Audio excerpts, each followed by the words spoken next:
I had a bad night's sleep, so I'm wearing yellow today in the vain hope that it will just magically make my personality sunny. Hey everyone, how are you doing? I want to talk today about the books that I read in June, and I found something sort of funny this month when I was reading that a lot of the books I was reading just sort of naturally paired with each other. Like, I don't know if you ever have this happen when you're reading books and sometimes you're reading two books at the same time, that you might be reading a physical book at home or like reading on an e-reader, as I usually do when I'm like out traveling on the move on the train or something, and in a total coincidence, there'll be some themes or ideas or even like characters or people that will like cross over between the two books, like just coincidentally, like having no idea that these books might be related to each other in some way. And you know, they don't have any direct relationship to each other, it's just a sort of like accidental like parallels in themes, and it's just funny how that happens. And I found that happened with my reading for this month, where so I'm going to try to talk about these books sort of as how they sort of like pair with each other in like coincidental ways. But first I want to talk about some other fun bookish things that I did this month. So there was the Women's Prize for Fiction. I went to the readings, the shortlisted author readings for the prize, as well as the prize ceremony itself, which were both a lot of fun. At the events, Elif Batuman wasn't there because she wasn't able to travel from America, and also Jessie Greengrass wasn't there because she was literally giving birth to her new baby on the night of the prize readings, in a way that, since like her book is all about the motherhood, like is just so, what a crazy coincidence that is. And like she said herself, if she'd written that in a novel, like nobody would believe it. It was just, that was the way it worked out. And so the readings were really good and interesting to listen to, and the prize was quite a lot of fun. So I got to see Simon at the prize, and Anna was there, of course. Anna was there actually like interviewing a whole bunch of the authors for the prize. And I got to chat with Sarah Waters at the prize ceremony for a while, in this sort of like really surreal, bizarre way. I was talking with her about The Mermaid and Mrs. Hancock, and how her fiction sort of parallels or doesn't with Imogen Hermes Gower's novel. So that was a lot of fun and really interesting. And then it was great to see Homefire actually win. You know, as I said in the video that I made with Anna, I sort of suspected that this novel might win, although my sort of heart wanted Sight to win. Although, like, honestly, I was really happy for either Homefire or Sight, or When I Hit You, to have won. So yeah, it was a good celebratory ceremony, and it was fun that they announced on the night that they're accepting patrons for the award. So if you want to pay £5,000 a year, you can be a patron of the prize, which like Anna and I were like, shall we do it? Shall we put money together and like become patrons of the prize? I mean, that would be so much fun and like so amazing. But yeah, that's a lot of money. So, but if you have a lot of money lying around, you might want to do that. I'll just show you the ceremony really briefly from the prize readings, when Camilla Shamsi was talking about why she calls the novel Homefire to the announcement of her winner, and then her accepting the prize. So I'll show you this, a little montage. And Camilla. I'm terrible with titles, and so there's that moment on a Friday when my editor Alexandra emails me and said, the catalogue is going to press on Monday, we need a title. And then I just go into desperation, which is generally the way. And in this desperation, I ask anyone else who's read the novel, and even people who haven't. My friend Julian Silk said, well, what a pity that The Fire Next Time has been used, because that would have been good. Nicely, yeah, it's been used, but it put the idea of fire in there, and I sort of worked with the idea of fire. And sort of home fires came to mind, and I really liked the way that both suggested, you know, keep the home fires burning, the sense of the familial warmth and a home, but also a house on fire. And I thought, well, both those things go on in different ways. And it was only after the book was published, someone said, oh, and there's a home secretary. And I said, oh yeah. Love and Politics, a book that sustains mastery of its themes and its form. A remarkable book which we passionately recommend. The award goes to Camilla Shamsi.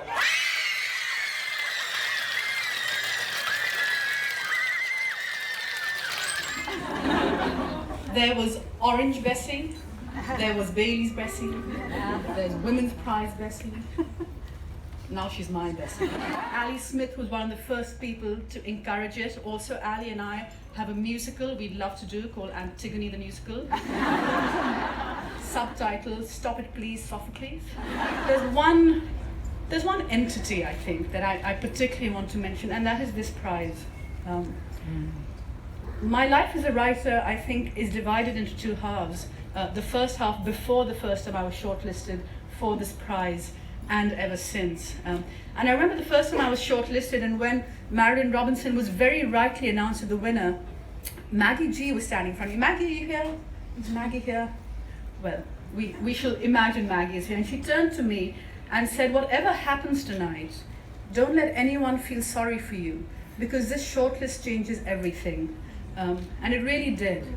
And so on behalf of all the writers whose lives have been changed by this prize, and all the readers, and let's face it, the literary culture itself, I want to raise a Bessie Gate and the Women's Prize for Fiction. So it's mostly wonderful to see everyone just like celebrating good fiction written by women that night, and to have a few drinks, and they're this like amazing dessert bar like filled with like macaroons and like all sorts of like wondrous little treats. So that was really good. And I also this month went to the prize ceremony for the Desmond Elliot Award, which was held at Fortnum and Mason's. And that was really interesting to see. So the Desmond Elliot awards first novels, and the only novel that I'd read from the shortlist was Eleanor Oliphant is Completely Fine, which obviously I had sort of mixed feelings about. Like, I appreciated aspects of it, but other parts of it I thought just didn't really work very well. But the winner was actually Preeti Tanaji for her novel We That Are Young, which is a fictional reimagining of the story of King Lear in modern-day India. And so I'll show you a little montage here too of when the writer Sarah Perry, who is the chair of judges, she announced it as the winner. Samira, Chris and myself were absolutely unanimous in our love and admiration for this novel, whose scope, ambition, skill and wisdom was, quite simply, awe-inspiring. I honestly recall all three of us sitting together and shaking our heads and saying, if this is her first novel, what the hell is she going to do next? So I'm thrilled beyond measure to announce that the winner of the 2018 Desmond Elliot Prize is Preeti Tanaji.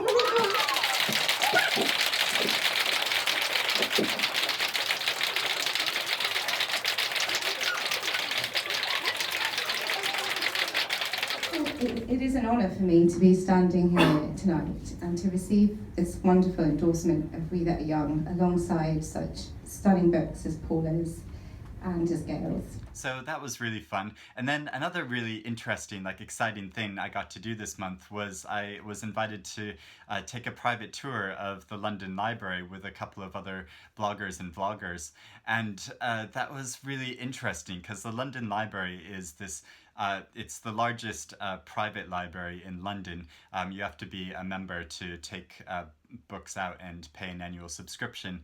And but they've been running for like over 150 years, and they've just had like amazing members of the library in the past, like Charles Dickens and Virginia Woolf, and so they have a lot of like first editions, valuable first editions of a lot of like classic books. And also it's like amazing how like a lot of the books that they were first lending out when they first opened, you can still take out and still like look at on the shelves.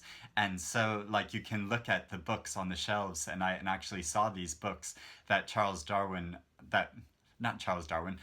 Dickens took out when he was writing A Tale of Two Cities, and he was looking up stuff about the French Revolution. And like I was actually like holding and looking at this book that he had like read to research for his novel, which is just sort of like crazy. It's like this weird confluence of where you just realize how these authors were actually living and working in the city. And so that was, yeah, really wonderful. And a really funny thing in the London Library is that when Virginia Woolf joined and she, I remember when you join as a member, you have to list what your occupation was, and she just listed her occupation as spinster, which was quite funny. So yeah, after I went to the London Library, I walked by a square where there's a statue of Virginia Woolf, and sort of went and read for a while by that statue in that little park. So that was fun in Tavistock Square. And then another, finally, the last sort of bookish exciting thing I got to do this month was to see the adaptation of My Name is Lucy Barton by Elizabeth Strout, the stage adaptation of that was starring Laura Linney playing Lucy Barton. And it was so wonderful. It was just like an hour and a half monologue of her saying Lucy's story, you know, how the novel is all set of her remembering a time when she was in the hospital conversing with her mother. And so she's telling her story, but also like she imitates the voice of the mother in a really like funny and really engaging way. And so that was so excellent and really just like brought the novel to life and made me recall so many details that I'd sort of forgotten. So that was really interesting and fun. So that's all the fun things, bookish things that I did this month. But I'm going to talk about the books that I actually read now and the weird like pairings that I found. So I found when I read the novel Crudo and by Olivia Laing, her debut novel, and also the Iliac Crest, which has just been translated for the first time into English, the Iliac Crest by Cristina Rivera Garza. And why these novels sort of pair with each other, coincidentally, is that they both invoke these past writers and make them characters in the novel, which is in itself like a total weird coincidence, because I just made a tag video recently about how real life authors are made into fictional characters in novels, and like I had no idea that that's what these books were when I went into reading them. But yeah, they both fictionally recreate the lives of authors. So in the case of Crudo, it's Kathy Acker, who Olivia Laing was a big fan of. And in the Iliac Crest, it's a Mexican writer named Amparo Davila that Cristina Rivera Garza, she makes a fictional version of her in this very sort of surreal, slightly experimental story that she tells. And both Crudo and the Iliac Crest are short, somewhat experimental novels in that they just sort of play with the form, and it's not like a traditional narrative. It gets slightly surreal in some parts. So the Iliac Crest, it's a novel about a man who's visited by a strange woman who claims to be the writer Amparo Davila, and then also visited by an ex-lover of his, and the two women just sort of take up habitation in his house. And he has these conversations with him, and they have conversations with each other where they form a new language with each other that he doesn't understand. And so it's a dialogue that he's sort of excluded from. And it's a very like strange novel. It's like it just sort of follows his life, and as he's like working in a hospice, and he starts to question things about his life. And he's sort of accused by the woman of who claimed that he's not even a man, that he's actually a woman. And so he has these unsettling questions about what the truth is. And he finds comfort by going, he sort of lives on the coastline, and so he'll go and look at the ocean, and he finds comfort in looking at the ocean, where it just sort of obliterates all these preoccupations that we have about what is truth and reality. There's just the constant movement of the ocean. So it's a very sort of cerebral novel in a way. And I thought it was really interesting and raised a lot of interesting ideas, but it's the kind of book that like I think I will have to reread again to get more of the themes and the ideas of what it's talking about, because it's just so sort of layered, and there's so many sort of odd bits to it that you're just you spend a lot of time at the beginning just adjusting to this narrative, and then you really get into the story.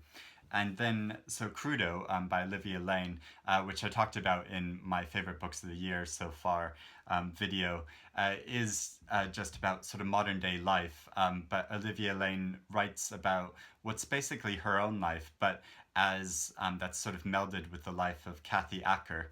And as if Kathy Acker, who is a sort of punk poet from the late 20th century, she writes about her as if her life were her own, and she had written these experimental novels as Kathy Acker did.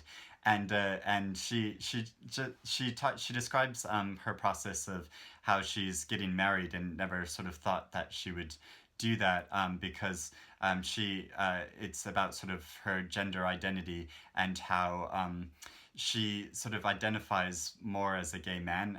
If you've read Olivia Laing's nonfiction before, she has described this before as well. And in this novel, she describes her sort of identity as if she were a fag with tits.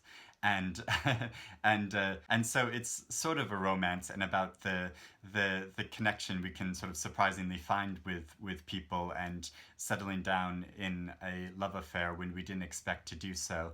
But it's also about modern life and just the stress of modern life and worrying about the world and trying to process that and trying to realize how we should exist in the world in a way that's not so like self-conscious and not so wrapped up in our own egos. So it's a relatively short book, but I found it really like profound and moving. Like the more I thought about it, like I wasn't entirely sure about it at first. I was sort of like, well, does she really need to use the character of Kathy Acker? But it just sort of brings into the past, like into her current life and this tradition of like trying to push the boundaries and find a new way to articulate experience and reuse old ideas for our current situation. And quite a lot of she sort of intersperses her narrative with lines from Kathy Acker in a way that's really innovative and interesting. And then the next pairing of novels I want to talk about is this debut novel called Okay, Mr. Field by Katharine Kilalea, who was originally, she is a poet who's published poetry before, but this is her first novel. And then also Red Clocks by Leni Zumas, which I had read and was inspired to read after I watched a video of Russell at Ink and Paper Blog. He talked about how Red Clocks is sort of a play on Virginia Woolf's novel The Waves, which is my favorite novel ever. And so I was just like, I have to read this novel. And I found these books sort of paralleled with each other in the way that they are both sort of felt like inspired by Virginia Woolf. So the Red Clocks was inspired by Virginia Woolf because she uses some character names from The Waves and also like imagery and ways of talking about water and the movement of light in a way that in a similar way that Virginia Woolf does in this kind of poetic way. But really the narrative is like Leni Zumas's own, and how she writes about the modern life of these women, a group of women in America, in the northeast of America, the northwest of America, in an age when abortion has been made illegal in America again, and sort of the Supreme Court reversed the Roe versus Wade decision. So yeah, it feels like quite relevant in a way that like this is something that could actually happen in America with the current administration, that abortion could be made illegal again. But also, I just enjoyed how the narrative shows the like different lives of these women and the question of like motherhood and what it means for them to personally feel fulfilled, and how society can sort of place upon women these different identity labels like a daughter or a mother, and you feel like that sort of label like fills your whole life. And then Okay, Mr. Field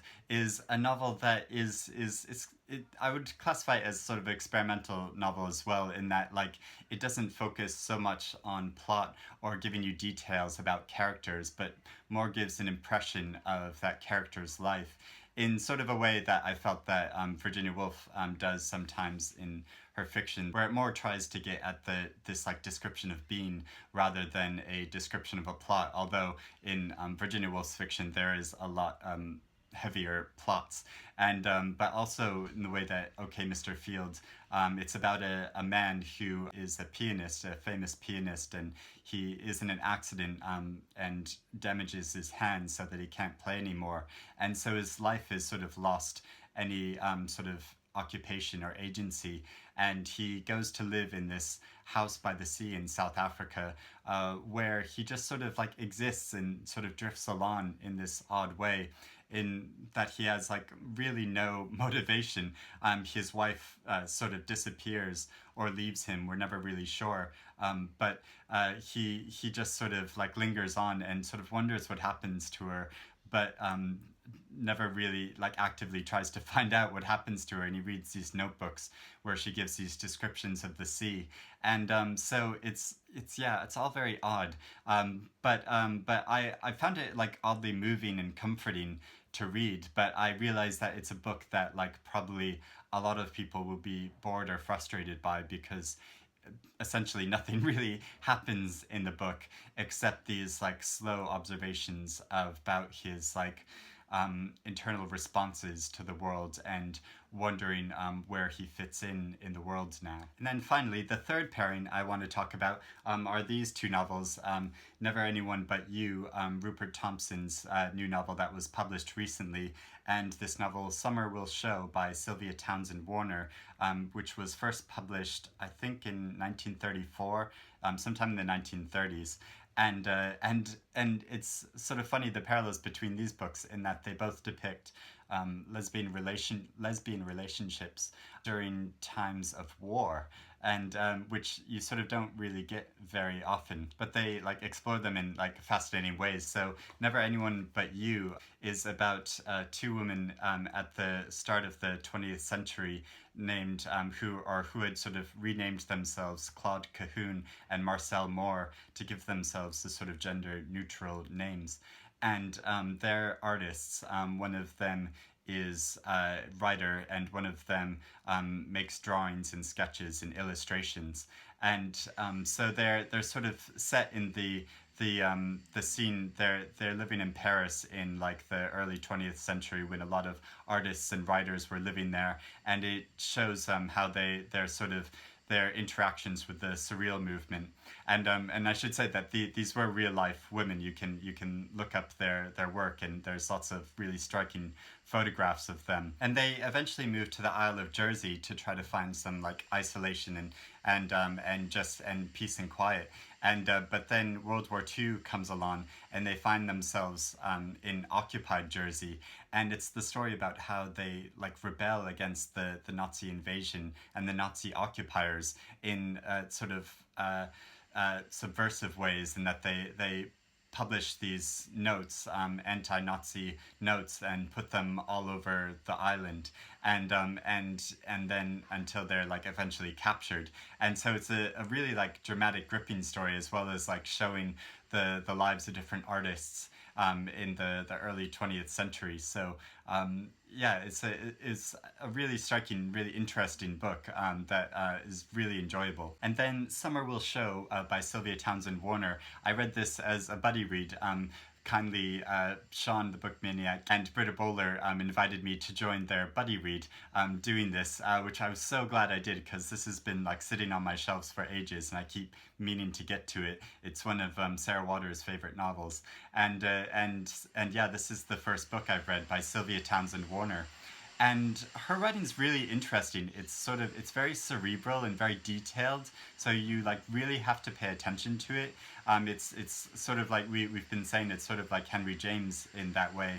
And she has she focuses more on the changes in her character's thought process, and these like subtle ways of them existing in the world, rather than showing the plot. Like there's a lot of plot things that happen, but they happen quite quickly, and you really have to pay attention, because it'll just be like over in a sentence or two.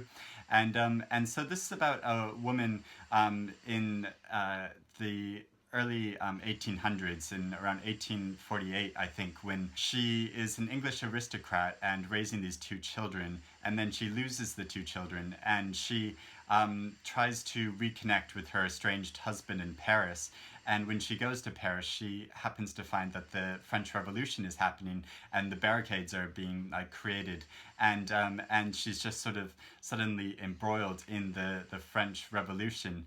And but she describes it in a really interesting and kind of funny way about how she and other people just sort of tour around as this revolution is happening, so they're just these like kind of spectators to it. And there are, I thought, like lots of like funny moments in this novel. Like it was funny, Sean said that he doesn't recognize humor in the way that he thinks most people do, and so he didn't pick up on them. But Britta and I found a lot of funny moments in it. But there are also a lot of uncomfortable moments too, because they're descriptions of Jewish people, and there's a mixed race character in it, and they're described in ways which are very uncomfortable reading for like current readers today, and it like makes sense that she was sort of writing about them that way, because that was the sensibility of people in that class and those people's attitudes.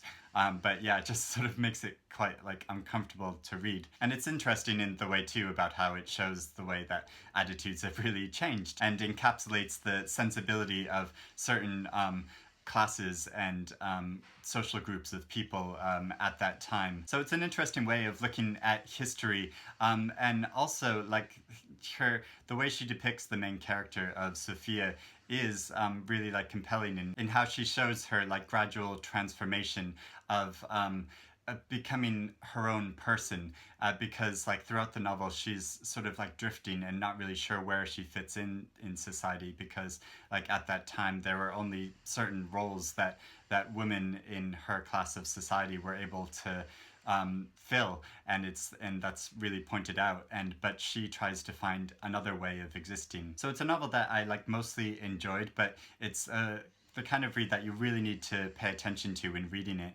And I have to say, I really didn't like the ending. I thought the ending really let it down and summed it up in a way that wasn't as interesting as some of the previous sections had led me to believe it would be. And then finally, the last book I read this month was Night-Gaunts by Joyce, her short stories, which I won't talk about very much at all, because I made a half-hour long video talking all about this book. So you probably really don't want to hear anymore. But these short stories really are just like very enjoyable and imaginative, and really some of them are really dark. They approach conflict in a way that like is really emblematic, and the struggles of the characters are really reflective of some of the biggest conflicts in America today. So that's what I've been doing this month, and that's what I've been reading. But let me know if you read any of these books and what you think about them, and if you've ever had that weird experience of like reading two books or reading one book after the other and finding that there are like parallels between them in surprising ways, which are just like totally coincidental. But I hope you've enjoyed this, my filming in my library today. I just thought I would film somewhere a bit different. I really keep meaning to do a library tour again of my new place, so let me know if you want me to do that. But anyway, I hope you're doing well, and I hope you have a bright sunny day. Hopefully I will have the sunny side of my personality will come out with wearing my sunny shirt. See you later, everyone.